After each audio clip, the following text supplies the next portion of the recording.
Hi and welcome to Cheeky Richo Cooking's ginger brisket. This recipe is a viewer's recipe. Anne Cain has sent me this recipe and it is a family favourite of hers. The recipe was handed down to her by Mrs. Murphy and she's no longer with us. Unfortunately, people don't last forever, but their recipes can be a legacy that can take you back to a happier time when you're spending time with a loved one.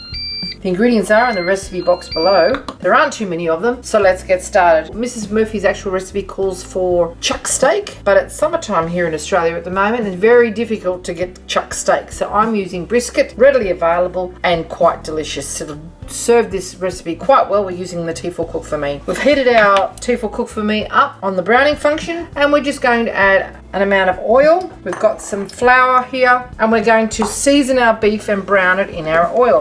The reason that we're doing that, it's going to give us a nice flavour, so just a bit of pepper in there, a little bit of vegetable salt, give it a little bit of a swish around, and then we're going to throw our beef in batches and brown it. No need to remove it from the Cook4me when you've done that because all of the other ingredients are going to go in as well. So we've just cut this into chunks, all about the same size, all about a 2.5 centimetre or 1 inch cube, and we're just going to dust them in the flour, shake off the excess and pop them into our hot oil and let them have a little sizzle along.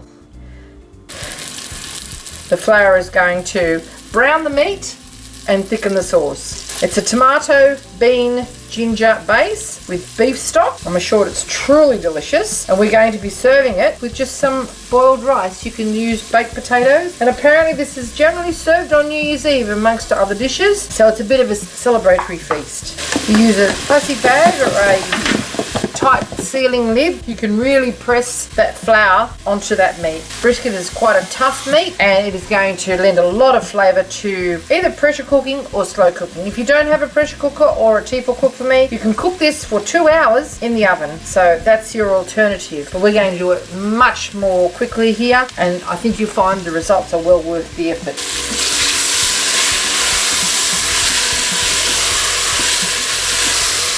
Okay, 10 minutes of browning later and look what we have. It's nice and brown. Some of the flour has come off, don't worry about that. It's all going to go into the sauce and we're going to send in our ginger. Lots of ginger, about a thumb-sized piece of ginger, roughly chopped. We've got a couple of cloves of garlic in here, 3. They're not particularly strong and they are purely optional, but I think they're very well tolerated. We've got 2 large onions here, just chopped, and we're going to mix that all around before we add our liquid. So these don't really have to brown because they're going to syrup down and get really quite soft and the onions will actually thicken it as well. Now it is in with our Worcestershire sauce. Equal quantity of some nice tasting honey. You could probably put some chilies in this recipe if you wanted to, but Richo's not going to tolerate that very well. Some white vinegar to taste. A whole can of chopped tomatoes, or you could use fresh. A whole can of red kidney beans that have actually been rinsed and drained. And our beef stock, the low sodium beef stock, and we're going to adjust our seasonings at the end. So just give this a big mix around and we're going to close and bolt the lid and cook it on the quick cook function for the next 30 minutes. I think you'll agree that's a fairly hearty stew that will be prepared using a very tough cut of meat in a very short period of time. So let's close and bolt the lid, turn it off the browning function immediately and turn it to quick cook 30 minutes. If it's still a little bit loose for your liking at the end of 30 minutes, you can put it back onto the browning function and just evaporate some of that liquid out. And press start and immediate start and it's ready to go. You can put your rice on now and it'll be ready when your meal is ready. Okay, 30 minutes later and this is what you should have.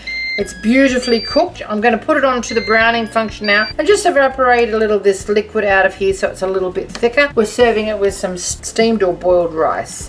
So finish cooking and we're just going to evaporate some of that liquid out of there. Shouldn't take too long. Look what we've got.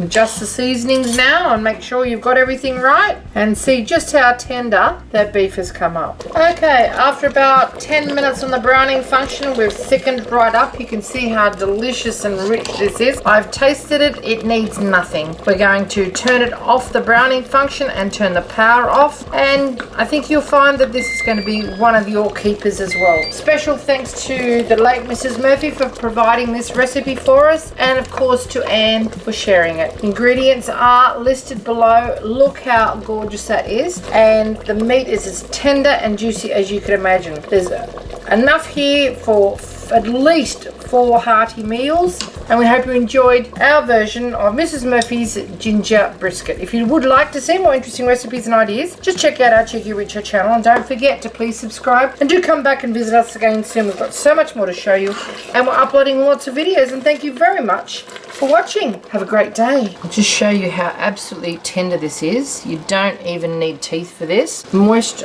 juicy, delightfully flavoured. Serve with some steamed rice or some baked potatoes, or even chips would be great. Thanks for watching.